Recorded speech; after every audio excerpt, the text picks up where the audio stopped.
Um, Welcome and good morning. I'll say that in Konkani. Boro Paulo, Dev Boro Dis Dio. Before I just briefly talk about Mr. Damodar Mauzo, I'd like to say I'm truly honored and humbled to share this space with such an accomplished writer. Mr. Mauzo is one of the youngest authors here today. Among all the authors, I must say. Age is just a number, so I won't disclose that. He is young at heart. His books have characters that are young, lively, inspired by the everyday life of Goa, the sea, the railways, the landscape, the people around which he has grown up with. And not necessarily the Susegad Goa that we often hear about. He has won several awards, and the latest is, as our moderator mentioned, the Jnanpith Award in 2021. 2022, but it was announced in 2021, yeah. He's known for his progressive writing, and he has always stood firm all along for freedom of speech and expression. He has also fought for, as an activist, fought for Goa's independent statehood, as well as for the constitutional recognition of Konkani. His books have been translated into many languages. Also, he speaks Portuguese, Marathi, English, Hindi, but prefers to write in his mother tongue, Konkani. So here we go. Mr. Mauzo, I'd like to start with your latest book, which is a collection of short stories called The Wait. How did you come about compiling these stories? And the title of the book is based on one of the stories. Could you tell us about that?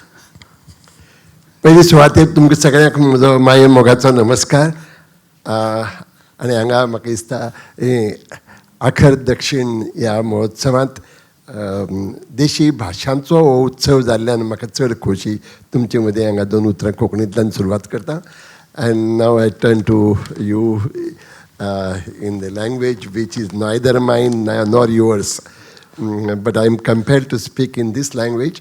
And thank you, Stanley. Stanley, I know him for quite some time, but mostly online, on telephones, that's all.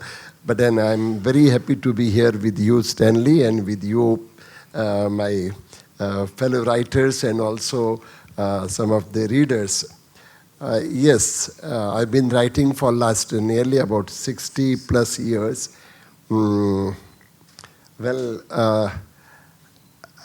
What made me write these stories, it's very difficult to answer that. But then yes, over the years, whenever I never write on any particular theme as such. But whenever something that appeals me, I know Genesis always they lie in my mind. Whenever I come across some strange things in real life, then it remains registered in my mind. But when something happens that it clicks, and then suddenly I feel like I'm inspired to take up that subject. And for example, Carmel in the novel, it was always in my mind because I have been seeing people, women folks who were going as ayahs to the Middle East. And then there was some sort of stigma attached to it. So that always, made me inquisitive, made me curious to know why is it so. Because anyway, they are working for their families whether men or women. But then someday suddenly something happens that triggers, and then I get to write. Same thing happened with this. The weight is the title story, but then the title to the book is given by the publishers. They wanted to give some title to the book, and I'm never bothered about the titles. Sometimes the stories I write first, and sometimes while writing the stories, the title appears. And sometimes even after finishing the writing of the story, I never come to conclusion what title it should be given. I'll give you an example. When I finished that, Teresa's Man is one of my stories, and people call it a feminist story. But then when I finished that story, a friend of mine who is an editor, he had come to visit me, and I had just finished, just the same day morning I had finished it. I gave it to him to read. He read it, he liked it, and he was a tambaku smoker, tapkir you call it. What do you call it? Sniff with you? Snuff. Snuff, yeah. That he was fond of snuffs. He said, did it like this, and said, what a Teresa's Man he is. And that became the title. So title sometimes given by my friends, sometimes by the editors, and sometimes as I write the story, I get the title. But this is a collection of stories which I don't think it is any connection. Each story has a connection with the weight. No. The weight is one story, and the weight and other stories become the title of the story. But I think the subjects and the topics of the stories, they vary from one to the end. Yes, you're a storyteller, and there are a variety of stories in this particular collection. And about different people of different castes, different backgrounds, all of that. And it's interesting to know that, you, as you mentioned, it's not always you who gives the title to the story, because you are a storyteller, and sometimes the editors give the title. Coming back to this collection, there's this particular story called The Burger. That was a very interesting story where a Hindu girl agonizes for days on end after she had inadvertently given her best friend, meat a burger. So that friend was a vegetarian. So she felt sort of sinned, and she just sort of couldn't sleep, she couldn't rest. She was so disturbed by the whole thing. Now, that sort of raised a few questions about, the eating habits in today. I don't know if there was any messaging there, because in today's India, even eating something is a problem, right? Yes. So I was just wondering whether I'm reading something too much into something very mundane, or was there something that you had in mind? No, I didn't have any political agenda in my mind. Those taboos about eating, about your dressing, your habits, which is the recent phenomena. No, it was written much before. But sometimes writers foresee what is coming. Maybe because of that, the story got written by me much earlier than that. There's a religious element also there. Yeah, it is. But then I am from Goa, and I see this happening day in and day out. Yes, there is a very congenial atmosphere in Goan society. When we make friends, we never see, my best friend is a Catholic, but I don't see him as a Catholic. He's not my friend because he's a Catholic. So because we are on the same wavelength of our thoughts and other things, we have become friends. It happens in the schools also. And sometimes, inadvertently, such things happen. The Hindu girl is not, as you said, she's not a vegetarian. But it is a taboo for a Hindu girl to eat beef or pork. Right. So it is imposed by the society. I always wondered why it is a sin for a Hindu and why it is not a sin for a Catholic. Both are same. They are the same human beings. I always have this question in my mind, always pricking my mind. So probably it got itself manifested in this story, where one is a girl who is a Catholic and the other is the innocent girls, adolescent girls, and studying in the 9th standard, I believe. And I wanted to break that taboo, and few things I have tried to, killing many birds with one stone or something. So, in Goa, there is a notion that all Hindus are very good at mathematics. And most of Catholics, they are good at English and other languages. So I wanted to hit at it also. That is why the Hindu girl, he is excellent in her English, and the Catholic girl is very good at maths. So this is way I have written it, but then I don't do it purposely. It automatically comes into, sips in into my writings.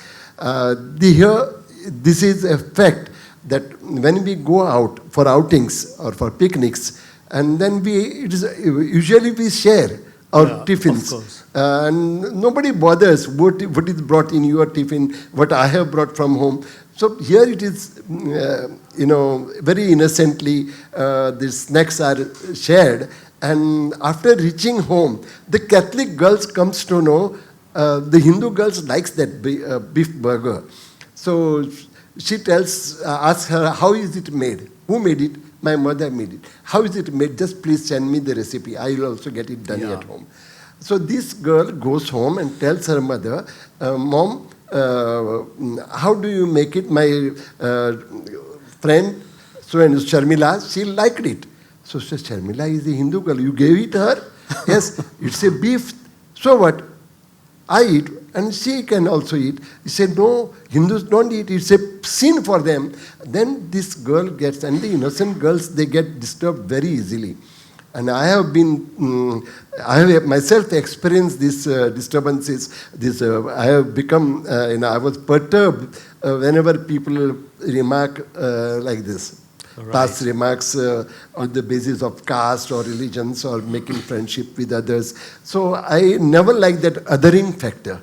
So that is the reason why I was tempted, or rather compelled to write that. That's interesting to know, because that was something that was discussed in one of our book club meetings also, and we wondered what was the idea behind this. Yes. There was another interesting story in the book called Yasin, Austin, and Yatin. This is a story about a cab driver who assumes 3 different names based on 3 different religions, and he talks to his customers based on assuming what religion they belong to. Now, again, here also, there seems to be like a moral issue. So, compared to your previous story as well as this one, do some of your stories represent, as you said, your opinions, your perceptions, and you want to sort of hit home? I think every writer has it. What is within you has to come out in your writings. And I have my own way of thinking. I have my own ideology, which I firmly believe in. But it is not to express my ideas or my ideology in my writings that I wrote it. But when you write, I think it reflects the situation around you. Of late, I find that in Goa, by the way, Goa is one of the places in India which is, exemplary harmony between the communities you can see in Goa. So, and I have been brought up in that ambience. In spite of the colonial rule, the Portuguese was very harsh that way in the past. But then during my times, the Portuguese people whom I have seen, they were as congenial, as, as good or as bad as other people in Goa. So I never felt animosity towards the Portuguese. Right. So same thing about between the 2 communities. We live in an excellent harmony. But of late, this political thinking, way of thinking, is sipping in Goan mindset. So what happens is, I'll just give why I wrote this story. A biopic was being made on me. So the producer had come with the director, the editor, and the photographer, and all the people to my place. And they were staying somewhere, and they had hired a cab for 3-4 days for the purpose of shooting. So they visited me, and they also wanted to have a location shooting. They took me to that place. As I was traveling, I was made to sit by the side of the driver on the front seat. So I asked the driver, I wanted to start, so I always like to start, some dialogue with the driver. So I asked him, what is your name? In Konkani, now kidhar hai tujhe? So he took quite a few seconds to answer my questions, and then he told me some name.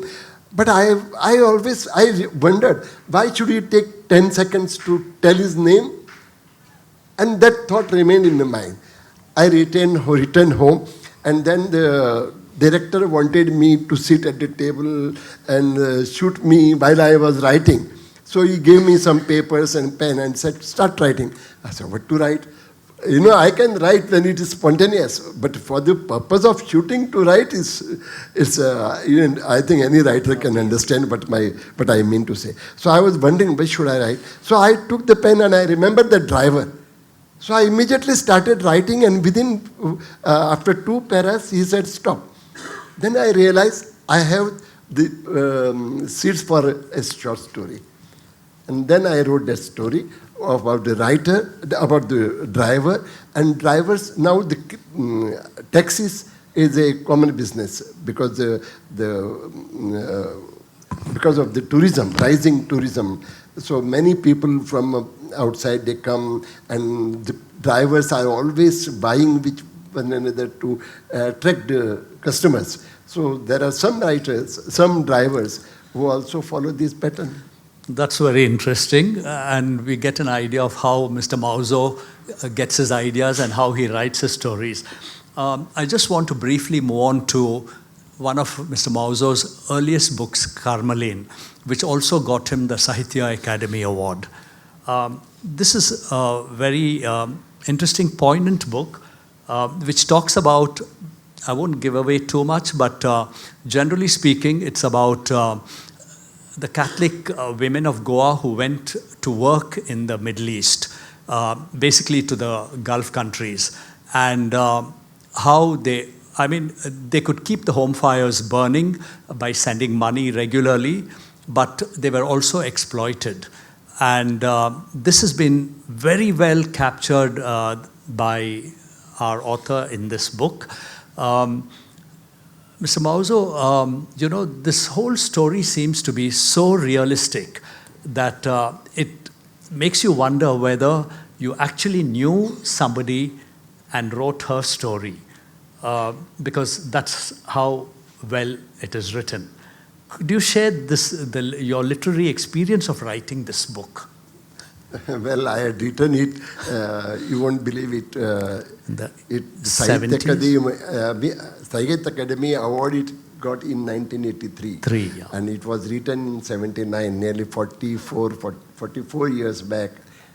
Am I right? Yes, 44 years back that I wrote that novel.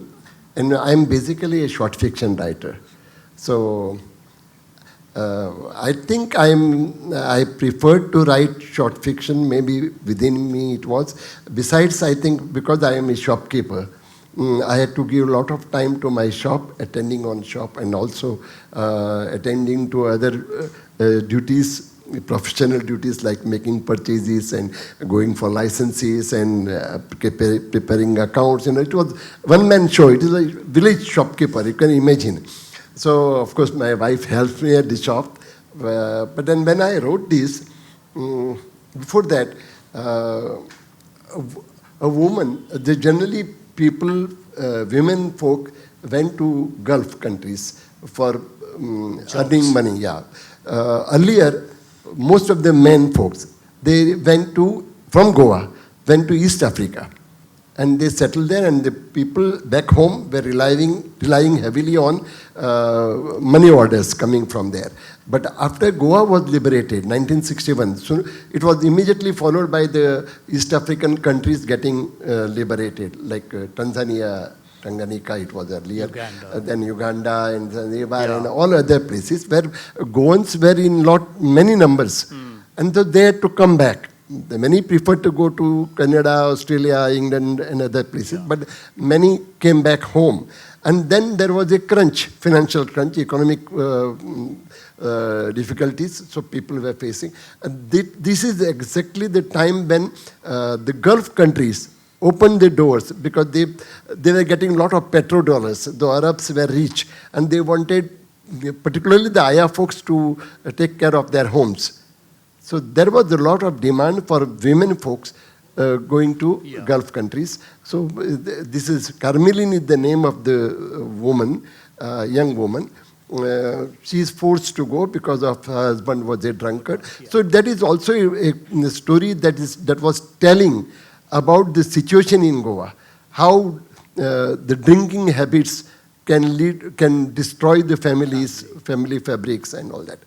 But here, the woman who goes to Gulf, and there were hundreds of women who went to Gulf, and I found that whenever they return, the other people of the village, they would taunt at them at their back, not in front of them. And in front of them, everywhere were doing like this because they would expect something from her, some scent bottle or some nice sweets and chocolates and all that. But then they would always taunt behind them, and there was a stigma I felt attached to that Kuwait Khan, they call it, the Kuwait Khan. So I was wondering, and there was a girl. Should I tell you the story about it in brief? Very briefly. Yeah, very briefly. There was a young girl, an adolescent girl, who was coming to my shop, and she would spend very liberally. She would come with few friends and then say, ask for a Coca-Cola bottle, and then share. Ask them also to take them, and she would take a Cadbury slab and break it and share with others. And that time, during those years in 1970s, I found she was spending too much, because that was not the kind of pocket money that children were getting. So then I inquired, and I found that somebody said for her it is easy because her mother is working in Kuwait. She is a daughter of Kuwait Khan. And then one day she did not appear for a few days, and she came back to my shop after about 15, 20 days or a month. And I asked her, where were you these days? And then she said, my mother had come, so I was busy with her. She gone? Yes. She must have brought you something? Yes, she's told me so many things that she was brought dresses and perfumes and all. And then I asked her, why don't you go? Why didn't she take you? And she said, I told my mother, after I finish my studies, I'll go to Kuwait and you sit at home. She was angry with me. She said, no, you will never go to Kuwait. That was all. That was the dialogue. And that gave birth to this story. Right. Yeah. I must mention that Mr. Mauzo... No, I just add to it. It is laced with a lot of sexuality. But I don't think I crossed the borders. That is why it became more important and more readable. Because there was a lot of opportunity for any particularly any writers would love to write about romantics and sexuality. Yes, there was. But in spite of the sexual perversions that she was facing back home, also in Kuwait, then I handled it very carefully. Indeed. It was realistic because I have worked in the Middle East, and often we used to read, in the newspapers, similar stories of, maids from different countries, being exploited. But I think there was quite some criticism once your book was published. It was also serialized in a magazine. Yeah. So what was that about? It's unfortunate, but then some people felt, some readers and some writers also, that it was, derogatory for the Catholics, because why do you write about the Catholics only? So that was always the question in Goa. Of course, it died down soon, but then they stopped it serializing because they thought that the descriptions in the novel were derogatory to the Catholic community of Goa, particularly women community. But when I finished the novel in a book form, then it was the priest, Father Freddy, who was a very bold and very rational-minded, but he was a practicing priest who was running a magazine. He serialized it. He took upon himself the cudgels and he serialized it. And he gave a challenge. Come up and stop it. I will not stop it. And he finished this novel in his magazine. So anyway, I got... that controversy died down very soon because they realized it was not correct. Yeah. Okay, that's about Carvalho. Yeah. Moving on, it's now more than a year since you won the Jnanpith Award, India's highest literary honor. What has that meant for the Konkani language, for Konkani literature, for Konkani readers, and also for aspiring Konkani writers? Has it meant anything at all? Definitely it means, to me less, but to my language, yes, because a writer is a product of the language and culture. So I attribute it to my language, which promoted, which provoked me to take up the cudgels, because Konkani was looked down upon Goans themselves. Konkani people themselves, because they thought this is a language, only spoken language. People do not go to see the history of Konkani. In 1684, the colonial people, they passed a decree to ban the language, the use of language, not only in writing, ban of using the local language, the Konkani language, even in speech. The priests were not getting their ordinations. Those who wanted to get married, they were not given permission to get married unless they give up the language and adopt Portuguese. The Portuguese became compulsory that time. But in spite of that, it is to the credit of Konkani people that they kept up the language. And also they worked towards promoting literature in Konkani. They could not do it within Goa because there was a censorship and very stringent censorship prevailing in Goa until Goa got liberated. So the people who wanted to write or publish, they had to go out of Goa, either in Pune or Mumbai, mainly Mumbai, and publish from there. Okay. So it was a very difficult but I attribute it to my language and to my readers. And also, one thing I want to make known to the people, it is because of the translations that happened, my writings got to be recognized nationally. So we also, at the same time, when we write in our language, but we should also make it a point to choose the best of literatures that happen in your language, get it translated into other languages, English or Hindi and other Indian languages. Only then the people come to know about what is happening in other languages. Absolutely. Incidentally or coincidentally, you were awarded the Jnanpith in the 60th year of Goa's independence. Yes, yes. So, was that a coincidence, or did the award giving authorities decided to wait for this particular milestone? Because you have been writing for over 6 decades. Yeah. And do you think it was late in coming, or was it? No, I never expected it. First thing, I don't write for awards. Absolutely. But any writer for that matter. But then I think I never expected it. Did not, even the last moment when I got the news, I was a little bit, apprehensive, rather wondering whether it's anybody is playing a prank on me. So when my wife wanted to tell my daughters when I got the news, I said, don't do it so far. Let us listen to the news, whether it is really true. So much so. But then one thing, I don't think who was there on the jury, whether they were waiting. I'm totally in dark about it. And I don't think it's just a coincidence. Okay. Yeah. That's good to know. Mr. Mauzo, you've been involved with writing for a long time, as I said earlier. Give us a sense of what Konkani literature is today. Are there enough writers? Are there enough readers? What is the state of Konkani literature in present I days? think we are almost on par with others as far as the readership is concerned, but and the writers are concerned. But in different genres, yes, we lag behind in many fields of literary fields. Like the criticism is not happening the way it should have. Most of the criticism that happens is publishing reviews and previews and sometimes critical appreciations. Nobody criticizes very critically. Critical analysis are not happening, or whatever happens is on a superficial level.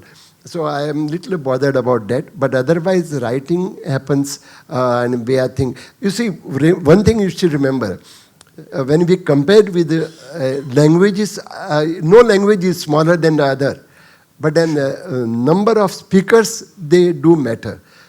The number of Konkani speakers in the whole, all over India and internationally, I could say, it doesn't exceed 50 lakhs. You can imagine. What is the population of Karnataka?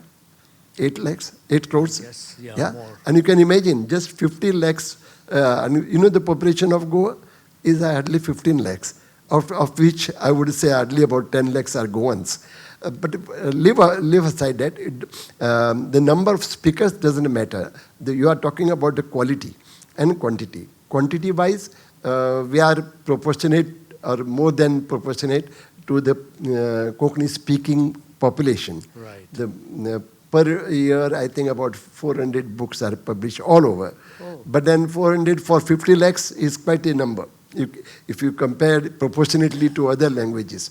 And quality, I would say, right from beginning, because Goans were, though Konkani was censored and Konkani writings were censored and Konkani was banned also, in spite of that, Goans, particularly people from Goa, they were abreast of what is happening in European languages, because the best of European languages, literatures, were translated into Portuguese. The Portuguese was not rich in literature. I'm talking about 100 years back. Right. So they were aware of it. So what they did is they got the best of literature that happens in Germany or France, mainly France and England. All these three languages, French, German and English, were translated into Portuguese and made available to the Portuguese readership.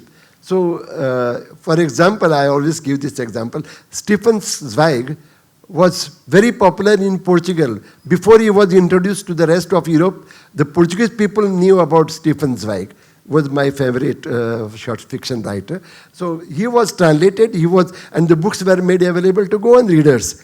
So people like Lakshman Rao Sardesai, who made a name in Marathi, Bakibab Borkar, who was a great poet, Indian poet.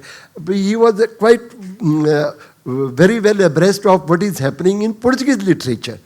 So also in Indian literature, from Marathi or Hindi, whatever happens. So initially I read the Marathi literature, then the Portuguese and then the English. Yeah. But then that is how we know where the standard of literature is today. So we are always striving to raise the bar, not in order to compete, but to remain, to make our presence felt in Indian literature. Are there many Konkani writers today? I mean, in Goa, Mangalore, on the coast? Yes, many. And I'm more hopeful about the writers in coastal Karnataka, because they are also, for them the advantage is they know what is the best in Kannada. So they also write in Konkani. And when they write in Konkani, they always try to keep up the standard above, or if not above, at least as much as the best of Kannada literature. And for the information of the listeners here, you know how many Konkani writers have contributed to Kannada literature? You know, Girish Karnad is a Konkani speaker. Do you know Vivek Shanbhag? I don't know whether he's here. He's also a Konkani speaker. Jayant Kaikani is a Konkani speaker. Yashwant Chittal was a Konkani speaker. And so many, right from Panjay Mangesh Rao. Panjay Mangesh, you know what is Panjay Mangesh Rao? Panjay is Panji. So, yeah, so he hailed from Punjab. When they came back, they retained their names. So, but leave aside that. But I mean to say is, I am very hopeful from Karnataka Konkani writers. Yeah. Yeah. And also readership is good here. Right. So let's talk a bit about translations. Yeah. Why has Konkani lagged behind in translations? We don't have many books. When you compare it to probably Kannada, Tamil or Malayalam, Konkani seems to be lagging behind in terms of translations into other languages. Even your books, not all of them are translated, just a handful. What do you think are the reasons, and what do you think needs to be really done to get Konkani books translated? First of all, when Goa was liberated, nobody knew anything about Konkani. It was in 1961. Already linguistic states were formed. After the formation of states, all the 18 languages were recognized by the Constitution of India.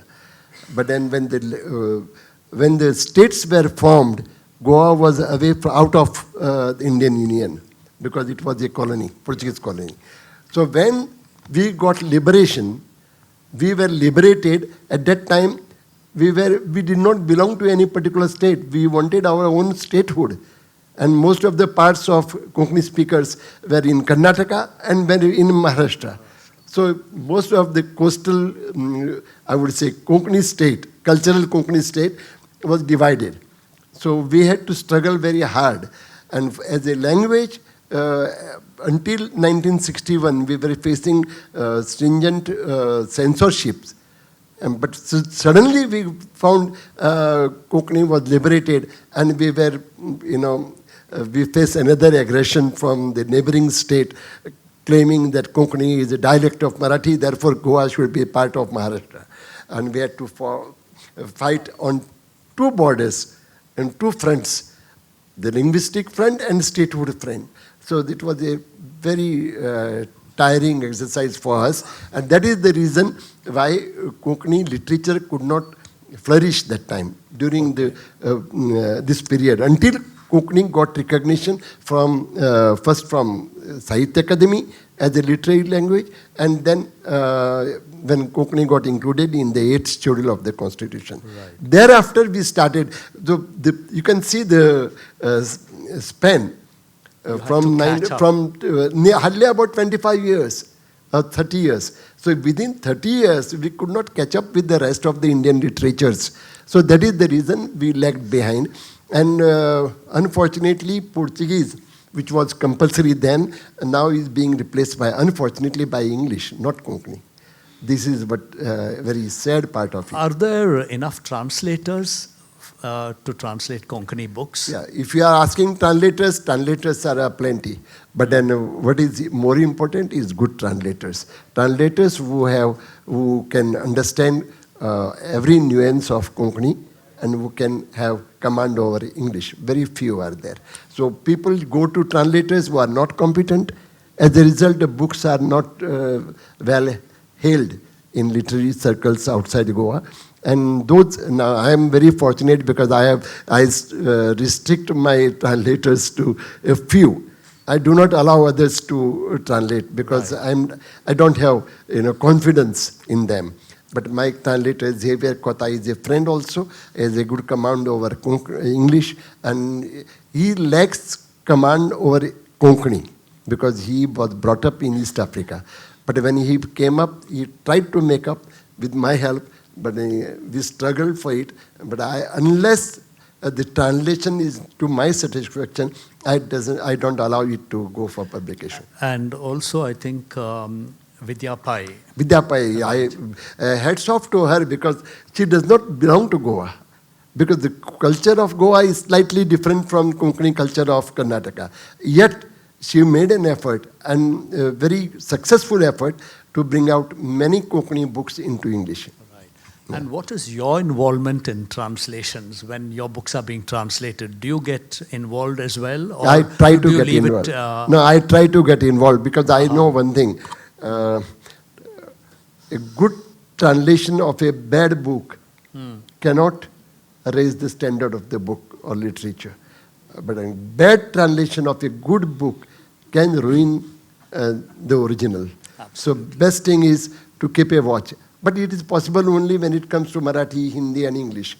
The rest of the language, if it is translated into Kannada, then I seek help from my friends like, as I said, Jayant Kaikini or Vivek Shanbag. Or I have a wonderful translator in Karnataka who is Mr. Krishna Rao. Okay. Yeah, you probably know him as Shamam Krishna Rao. He also has command over in Kannada and also in Konkani. So he is a good translator. Very few we have. Gita Shano is there, who is making an attempt to learn the Goan style of Konkani and translate into Kannada. Right. Ladies and gentlemen, Mr. Mauzo has been very active, actively involved in various causes. As I mentioned earlier, he had fought for the independent statehood of Goa as well as for the official recognition of Konkani. He's also involved with, curating literature and arts festivals in Goa. My question is, should writers, you are a writer, but should writers also be activists? And how important is that? I think every writer is an activist. I believe it. Because unless you are an activist, you don't get agitated. So when you see something wrong happening in your society, you get agitated. And that prompts you or inspires to take it to writing.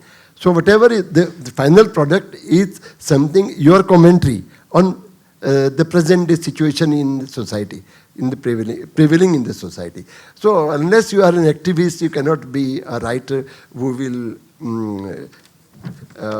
take the challenges posing to the society. And I think activism, because I speak out, but there are many writers who write. And if any writer is shying away from writing out of fear, then I think it's a very, very shameful for the writer and for the language and for the literary scene. You are, of course, an outspoken speaker, and you. But I don't mean to hurt anybody. Absolutely. I'm not. Absolutely. I believe in my ideology, and when emergency was imposed by Indira Gandhi, we were all out on the streets to oppose it. I was young then, but I was vehemently opposing it. Why? So political ideology is different. But my ideology is related to the society, to the humanity. Right. And that is why I stick to it. Right. Because of Mr. Mauzo's outspokenness and standing up for the right cause, he's also, been given police protection after there were reports that, he could be attacked. So how has life been since then, with the police protection? Well, for last 4 years, I'm giving this security. I try to, come close to this police force to know what is their plight. And someday probably I will write about the police force. So it doesn't matter to fantastic. me. Because really, I'll tell you, there are many people in the police force who have been facing different kinds of problems from their higher-ups, from the leaders, from the society. And I think it's worth writing about it. There are some writers in the police force, and they have stopped writing because they are always working rather. They don't have time. So they say, I ask them, why don't you write? You should find some time to write. He said, no, I'll write after I retire. I said, it may be too late. But then, yes. But I look at him as my fellow Goan, or a fellow person. The security Yeah, person. security person. But they are not a nuisance to me. But yes, sometimes when I travel, when I drive with my wife to some place, I want to confidentially share something with her. Then my freedom is curbed Right. to some extent. So you've been dealing with the threats rather No. I think confidently. it's a perception. I never felt it. I never felt it. I never crossed my limit, even in translating. I mean, criticizing. Even the present dispensation. Whenever I don't like particular thing, I speak out. But I don't cross my limit. I don't give galia to them. Okay. I would want them. I don't want to be dislocated, but I dislodged from their reins. But then what I want is to listen to the society, to behave properly. That's all. Absolutely. Particularly with what is happening in our country with the minorities, it pains me because they are our own brethren. And I'm telling you, because I have been brought up in the colonial state, all the years, until I was 18 years, 17 years old, I was under the Portuguese. I knew them very closely. I knew what was the situation very closely. And in spite of that, the kind of religious harmony that existed, prevailed in Goa, I am brought up, I am the product of that. And that is why I would love to see the kind of Goa which was before that or during that time. And I would like to see the rest of India also following the path of Goa. That's right. Your early years, of course, were under Portuguese rule. I think for a good 20 years almost you grew up under the Portuguese. Could you share some of your experiences and your thoughts about how life was under the Portuguese? It's a Portuguese very I would say, lot of atrocities were met with the people, but then the atrocities were during the earlier years. I mean, some 300 years back. Yeah. In 1510, they stepped on the soil of Goa. In 1560, they introduced the law of Inquisition. It was not aimed at Hindus. It was aimed at Catholics, new converts. The converts who were not following the Christianity in toto. We forget to understand, yeah, they were bad. Okay, they were bad. But they were bad to Indians, yes, but the Catholics were Indians. The converts were Indians, were Hindus earlier. Why they became Christians? Not because they were forced to convert. You know, the ways of conversion, put a piece of bread or even meat in the well, and whoever drinks that water becomes Catholic. Why? Because the rest of the Hindus do not accept them back. So it was the fault of the Hindus then for keeping them away, disowning them. We forget that. We never like to discuss our own mistakes. We like to discuss, put the mistakes and blame on the others, the other. And we started treating our own people, our own brethren as the other. This is where we were wrong. So, but fortunately, because of that, probably we always lived in a good harmony. And yes, during the Portuguese time, I have seen the good days. The people were scared of the law. They were very, the brotherhood was there.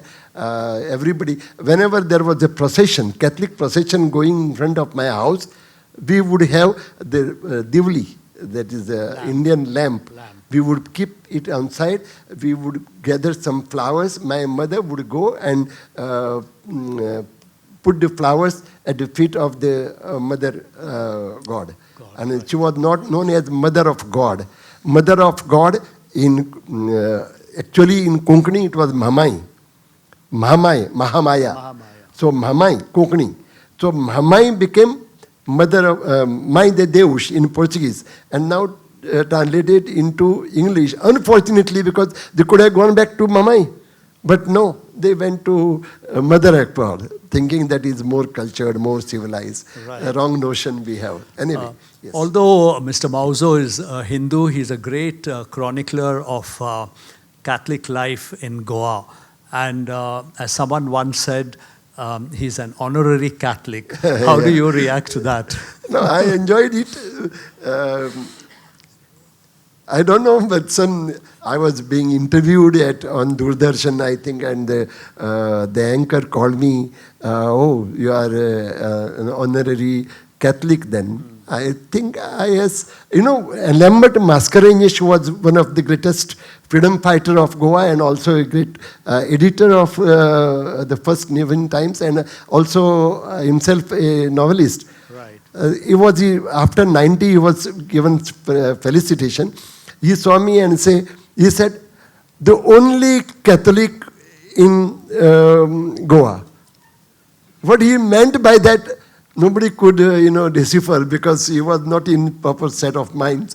He was, in facing dementia and all that. Right. But even then he said it. I cherish that remark. Right. Let's. But one thing, as Gandhiji said, I don't want to compare with him, but I am a good Hindu because I am a good Catholic. Well said. Right. Just before we could conclude, one or two questions in Konkani. तुमका खंचाय लेखकांचो प्रभाव पडला वय? ना म्हाका दिसना. आमचे खूबशे लेखक असतात तांकां दिसता की दुसरे लेखक I think every writer sorry म्हाका दिसना कोणाच्याय लेखकाचो प्रभाव म्हजेर आसा म्हणून पूण खुबश्या लेखकांच्या विचारांचो प्रभाव आसा.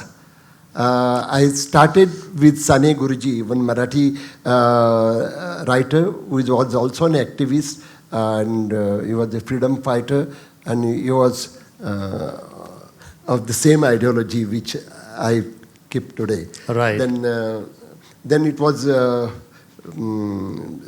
Sharad Babu Chattopadhyay. So Sharad Chand Chattopadhyay also influenced me. I still remember many of his stories and again many others like Manto or other writers. Yes, they have influenced me, but influenced in my thinking process, not my writing style. I write in Konkani, so it has to be original because there were no writers before me, hardly any writers, hardly one or two short fiction writers before I came on the scene. So that was, for me, it was a fertile ground which I had to plow and bring up, cultivate it. आणि सद्याक तुम्ही कितें काम करतात? कितें आनी एक पुस्तक बरयतात? तुमकां खबर ना जाल्यार सांगता, हांव पसरकार आशिल्लो. आमच्या गांवांत हांव पसरकार. I was a shopkeeper in a village and I preferred to remain a shopkeeper because I would constantly remain in touch with my people, my villagers and my Goan people. So that is one thing. But for the last 10 years, I closed my shop. And I am thankful to my wife who gave me time to write by attending to my duties at the shop. So 10 years back, I realized that I was giving trouble to my wife because she was attending the shop in my absence, and I was not doing justice to my writing because I was taking up, I was getting invitations here and there, and I was going, getting involved in some or other issues, social problems, of course. But then I decided, and I like to travel, so I had to travel a lot. I wanted to travel a lot, and then I decided to close the shop. She was against it, but then I forced her. I said, and then both of us started going out. Then thereafter, I went to New Zealand, Australia, England, America, and all that, and also within India. Right. So, my last question. You must have read in the newspapers lately about the rewriting of some books by well-known authors like Roald Dahl, Ian Fleming, P.G. Wodehouse, and a lot more. The publishers are now rewriting some of the words, sentences, because they consider it offensive and or racial. What are your thoughts on this, Mr. Mauzo? Is it a bit of censorship, or do you think it's right when a writer is not living anymore to tamper with his work? No, if they are doing so in view of censorship, then it is wrong. But I myself have read so many books in the abridged forms, which I loved. I like them. Sometimes, War and Peace, book like War and Peace, very difficult long for me to read, and at a length that is stretched for so many months. It is very difficult. So there is no harm in bringing up. And besides, the language keeps changing. The idiom keeps changing. And new idioms evolve. I think it is necessary also to keep up the process, because you see, when we go to bathe in a river, we think we are bathing in the river. But by the time we have finished our bathing, the water has changed the course. Not the course. The water has gone ahead. The new water has come there. So this is the way the language keeps flowing. So we have to keep in touch with the present day language. And if we want the readership to grow, then I think that process there is nothing wrong in it. Yeah. Keep in touch with the present day happenings. And on that note, we'll end this session. Thank you. Amcho Mogacho Mauzo. देव बरे करू Stanley, आणि तुमकां समजता मना कायदा थावन देव बरे करू म्हणटा.